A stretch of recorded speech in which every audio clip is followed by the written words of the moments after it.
Dare, mislim, nisam ja planirao uopšte sad da ponovo nešto popričamo, ali mi je bilo ono kao, je li moguće da si obuku istu majicu, onako prošle? Brate, ja danas dolazim da snimimo ovo i ulazim unutra i setim se da kad sam gostao u prethodnom ovom, kao, možemo reći malom podcastu, da sam bukvalno bio isto obučen.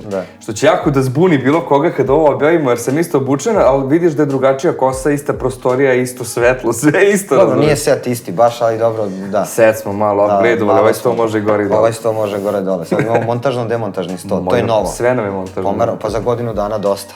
Mi smo bar sto promenili, ti ni majicu nisi. Bukvalno. Ja sam teo da ti dodam samo za mentalno zdravlje, pošto neko se bio dotakao iz ovih videa o tome, ali mislim da ne razumeju svi koliko je to apsolutno najbitnije od svega. Jer ti ako ne rešiš glavu, aktivizam je dobar da ti bude malo bolje, da si koristan, da si uključen u društvene neke odluke, da nešto radiš, da nisi kod kuće, jer najgora stvar kad ti nije dobro je još da ti ono telo bude ovako kući, da ne znaš šta da radiš, da ne doprinosiš, da se osjećaš bezvredno i to ti još gore narušava taj mentalni problem.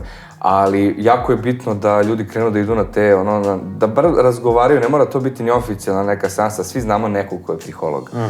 Znaš. Pa dobro, suštinski mi možemo biti jedni drugima psiholozi bolji nego, naravno, stručnjaci su stručnjaci, jel? Ali taj neki prvi nivo, gdje ti razgovaraš sa nekim, da te neko čuje, da te iskreno sasluša, da je zainteresovan, to si u pravu, to dosta fali danas, to ono i kao kad radimo s mladima... Fali zato što im je komunikacija na dosta lošijem nivou, jer pažnja je svedena na minimum i to i nama, ja koji provodim vreme na društvenim mrežama, ne mogu, brate, ja samo listam, ali ono što sam primetio je ja kad sam obavio par razgovora, i to ozbiljnih, tad sam shvatio da sve ostalo kreće se menja, jer ja više nemam te neke, ko kad radiš detoks tela, nemaš te toksine koje te, brate, sprečavaju da napreduješ i u poslu i u društvu i ne znam gde, znaš.